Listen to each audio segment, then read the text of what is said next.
Shalom, family.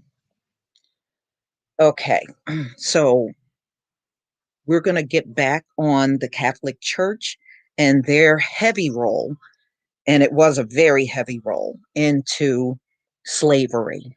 Not only did they give the nod and tell many that slavery was fine to do to us, and all the abuses that were done to us was also done through the Catholic Church.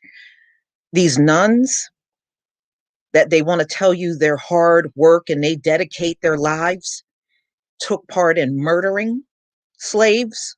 They took a hand in abusing and sexually abusing slaves, and they took a hand in trading slaves.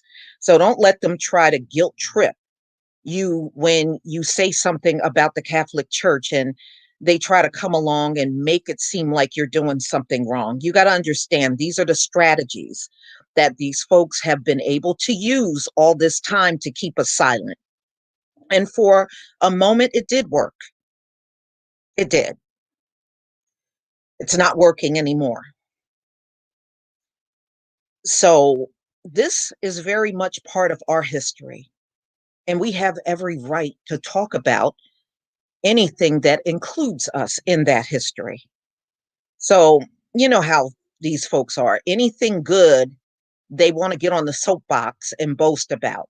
But anything that don't look so great in their favor, they want to always act like the person that's talking about it is the problem. And they don't put the problem on their forefathers that initiated this whole thing to begin with. It is their forefathers that approved these, slavery. And it is their forefathers that passed on all of the white supremacy that they're living by to this very day. So, no, we don't have to prop you up to tell our history. That is not our obligation. And number two, we don't all have low self-esteem. See, in many cases, ladies and gentlemen, they teach each other that we got low self-esteem. So whenever we talk about these things, they can just come along and try to shame you. That doesn't work on all of us. There is no way a whole group of people all got low self-esteem. You just choose to believe that. See, when you come across folks like me that don't have low self-esteem, you don't know what to do. So the only thing you got in your bag of tricks is character assassination. That's all they got left. What else can they do other than that? Nothing, because they were never taught to deal with it. So they resort to schoolyard attacks. Character assassination is stupid, okay, because we're not a one size fit all group, but you try to treat us that way. So don't get mad when you get treated that way. We're going to ignore you too, the same way you ignore us. Thank you, Loveline, for the super sticker. All right, let me share my screen and then we will get started, ladies and gentlemen. And shalom to everybody in the chat. Shalom. Please give me a 1 if you can see my screen.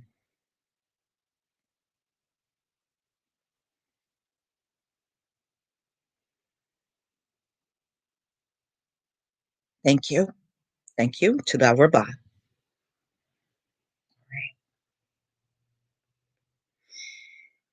Okay, ladies and gentlemen, nuns in this country do not have the reputation that they claim. Now, they want you to believe, oh, they dedicate their whole life to doing all these great works. No, they didn't. No, they didn't. You can go right now on Google and just type nuns and sexual abuse of children. There are thousands of stories over the centuries that will come up. They were doing this many centuries ago during chattel slavery, and they're doing the sexual abuse of children even to this very day. So, no, do not come to me talking about what great works and hard dedication you've done. No, many of these nuns literally should be jailed. Not only should they jail their priests for doing these things, Many of these nuns should be behind bars for what they've done as well. But because we are in this very white supremacist system, they won't touch these people. But if any of us, real true Hebrews, go out and do stuff like this, they won't hesitate. They don't care if they don't have all the evidence. They will grab you and put you behind bars. But with them, they know and got all kinds of evidence. People have come forward to report them, and it just falls upon deaf ears.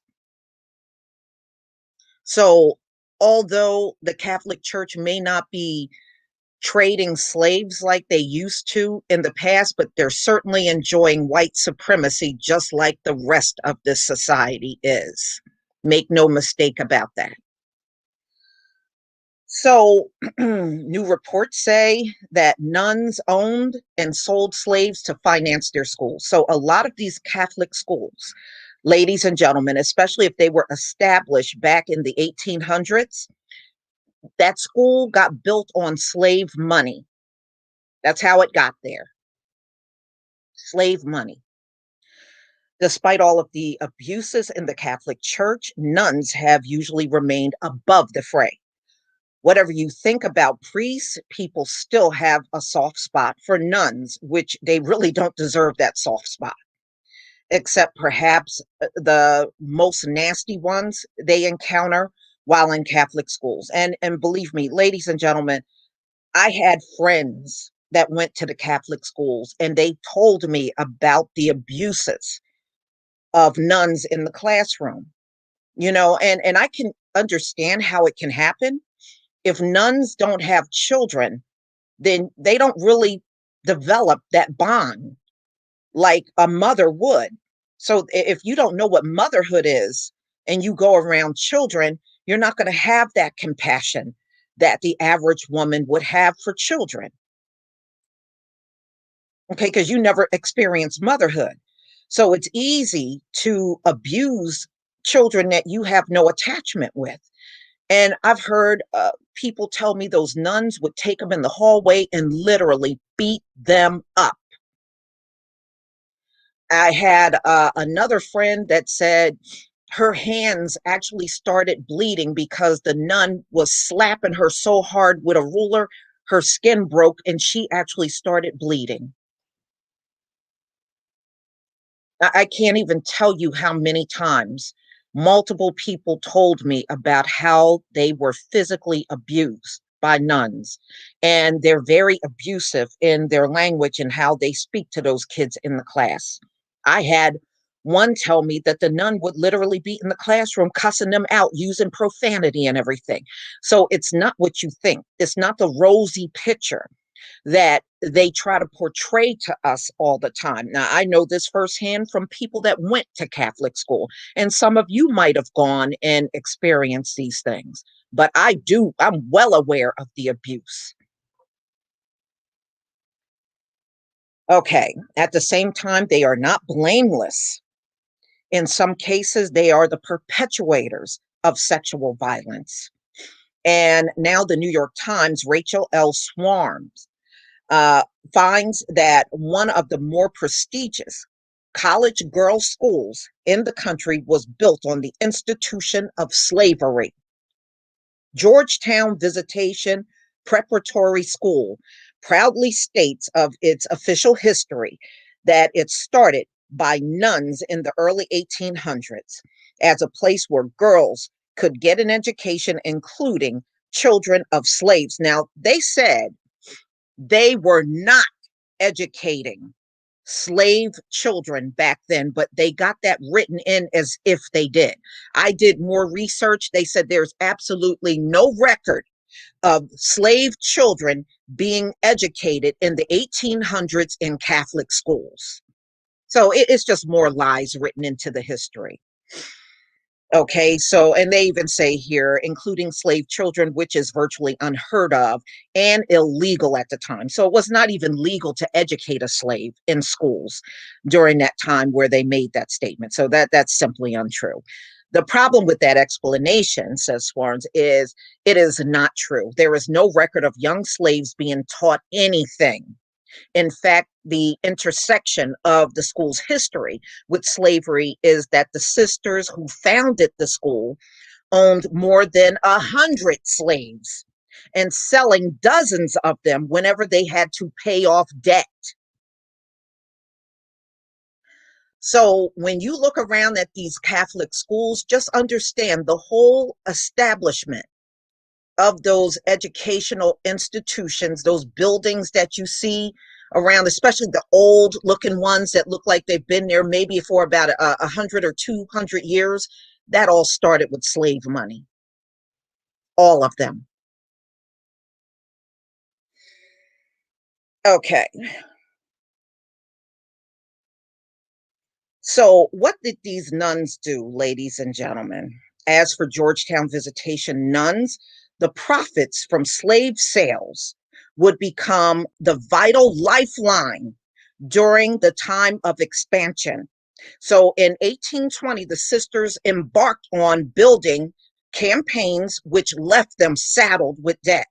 To ease the financial strain, they sold at least 21 slaves between 1819 and 1822, according to records, actual records that they have. Wealthy supporters, now I want you to listen to this part because this is really important. Wealthy supporters and relatives of nuns also donated enslaved people to the convent.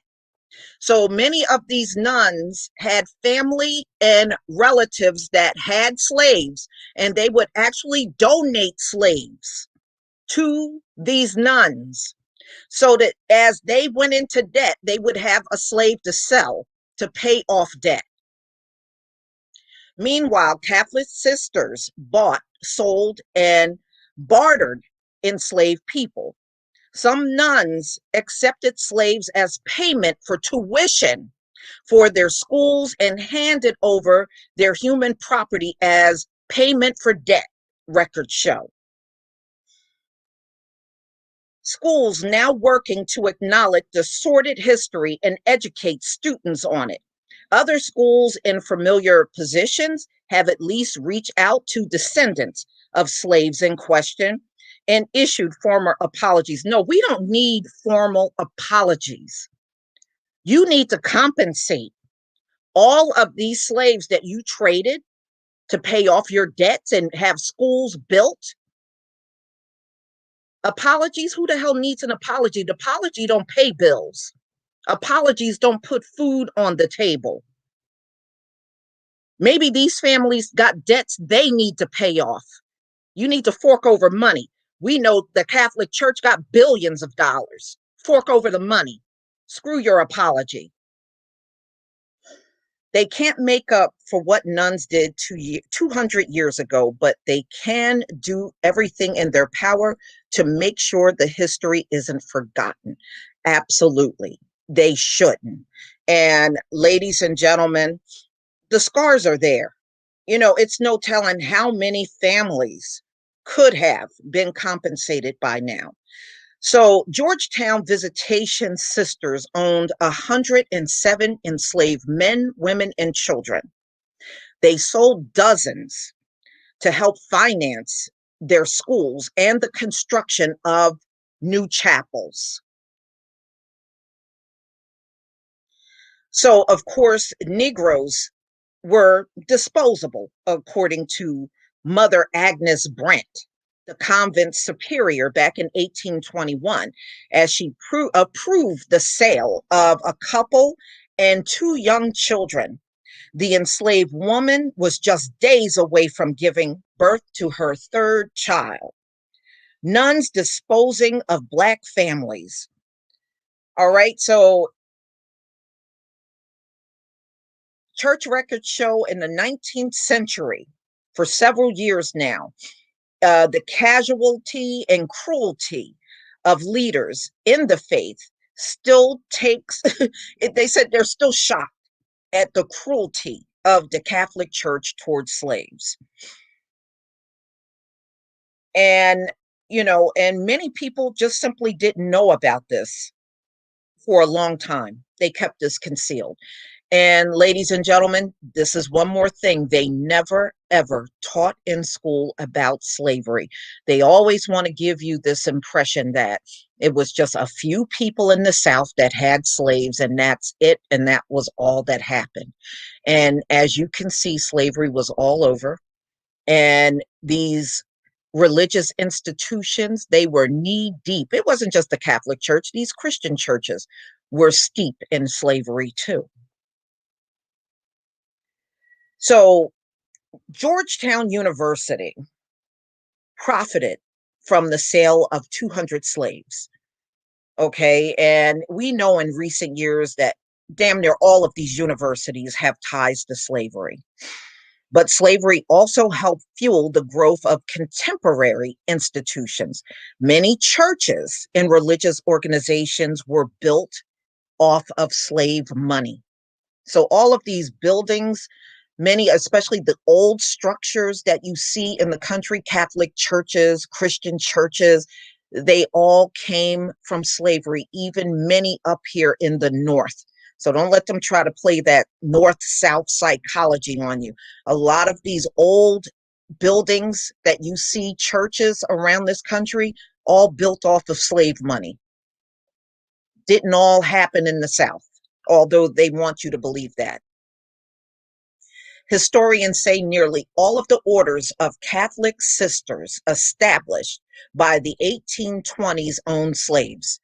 So if they were in existence around 1820, all Catholic institutions took a hand in slavery. Every single one. So when they talk about when they were established, always look at the date. Because if the date is in the 1820s on, they owned slaves. Today, many Catholic sisters try to champion social injustice, whatever. Okay, whatever. And if you are doing those things, how come nobody in our real Hebrew Black community is feeling the effects of that? We're not feeling the effects of whatever advocacy you're doing. So whatever it is, it certainly ain't enough. We're not feeling the effects of it. Okay. Georgetown Visitation Sisters and school officials have organized a series of discussions for students, faculty, and alumni, including a prayer service, whatever, commemorating enslaved people. Again, anything so you don't have to pay any reparations. They've published an online report about the convent slaveholding. And apparently, this is called the U.S. Catholic Historian, and it's supposed to have some of their digitized records on their ties to slavery and making it available, I guess, for students and stuff. I mean, that's all fine and good, but not good enough. Anything short of reparations is never going to be good enough, ladies and gentlemen. And that is a fact.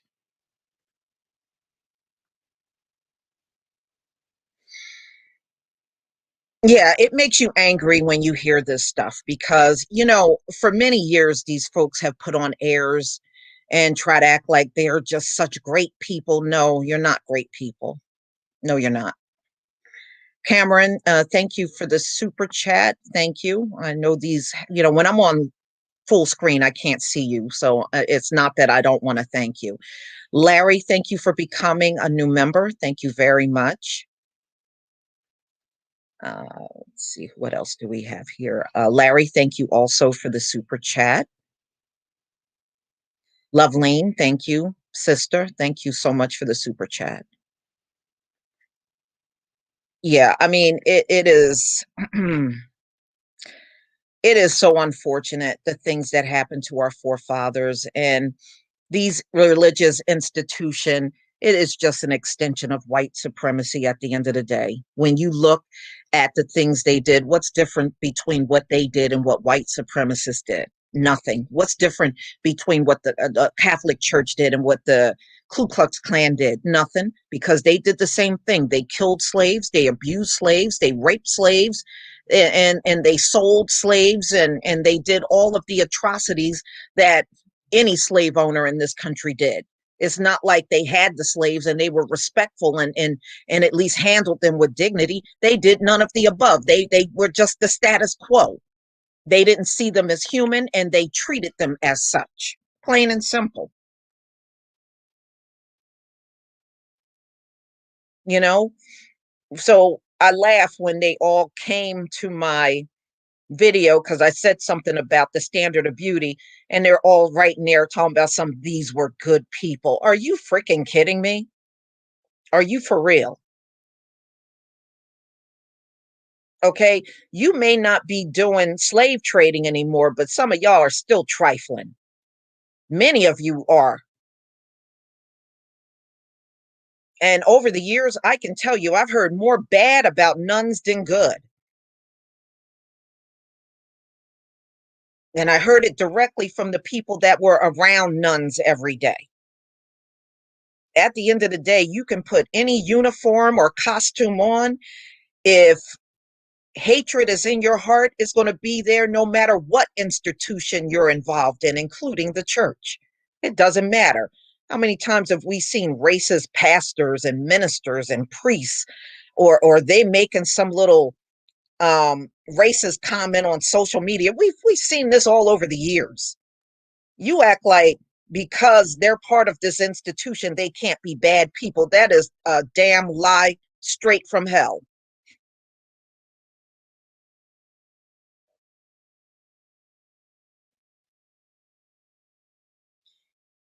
And they also try to punish people that speak out about these things. They've tried to do that over the years too. You speak out, they want to find some kind of way to flag you, punish you, or whatever.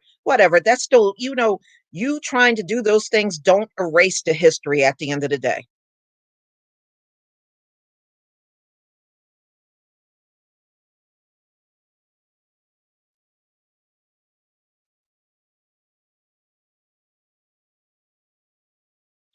So it is one thing we can say: if it wasn't for our forefathers and foremothers being sold through the Catholic Church, they would not have been able to establish all of their churches.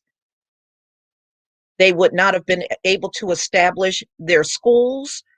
They would not have been able to establish their convents. And they would not have been able to pay the salaries of these folks running the Catholic Church at all. So everything they got was off of our backs, the backs of our forefathers, plain and simple. We are the reason why they exist. Thank you, Loveline, for the super sticker. They can't even say, no, we got it through the no. You got it all through slavery. Just like all of these places in America, you got it all through slavery at the end of the day. And even Christian pastors were paid through slave money and got their churches through slave money too.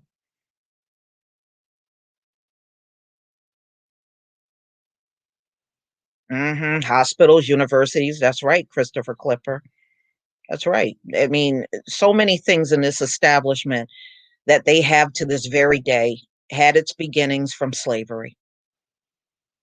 And they are still benefiting off of the money even to this very day. Thank you, Orlando, for the super sticker. Couldn't have done it without us. Although they want to pretend like they did do it without us, they technically they didn't. That's why there's nothing in record that said they did it all by themselves. Every time you go and look at the records of the many of these establishments that's been around for hundreds of years, you always see something about slavery in it. And the reason why they wrote it into the history, ladies and gentlemen, because they thought it wouldn't matter. It wouldn't matter. We weren't looked at as humans, just like we're not today. And they didn't think it would matter. That's why they didn't care about telling the whole truth. But now that it's coming back on them, They want you to be completely silent about it.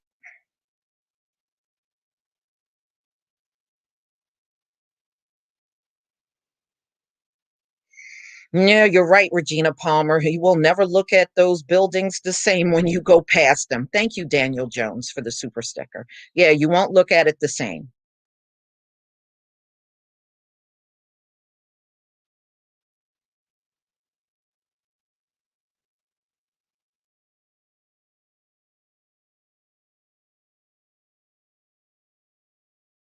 Hmm.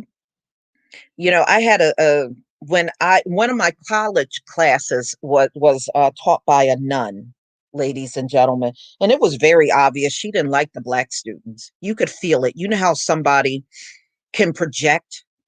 They may not open their mouth and say they don't like the black students, but they show it in other ways, you know, and that's how she was. I never liked her. And I could tell she didn't like the black students. It was very obvious. And her name was Sister Anne. That's what everybody would call her. And she did not like the black students. She did not like us at all.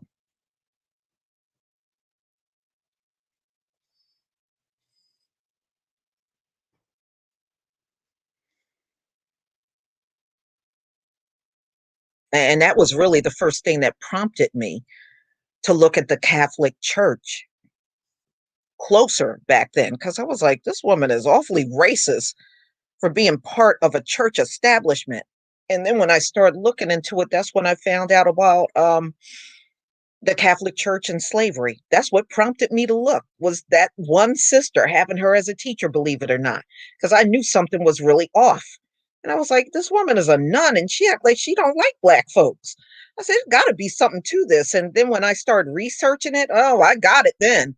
I didn't have no um, misunderstanding of where that hatred for us was coming from.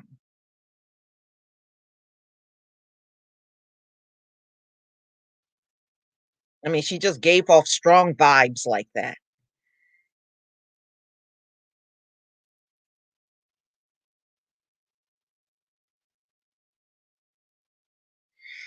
All right, everybody, that is just my lesson for today. And we'll definitely do this again real soon. Like I said, I got more information. I dug up a lot. So we'll be able to do this for Black History Month. Thank you, Loveline, for the super sticker.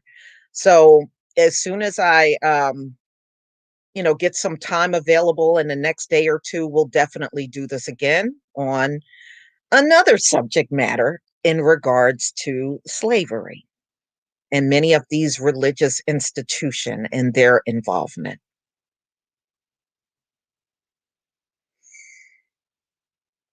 All right, everybody, my real Hebrew family in the four corners of the world, please stay safe, stay warm, and stay prayed up. Shalom, family.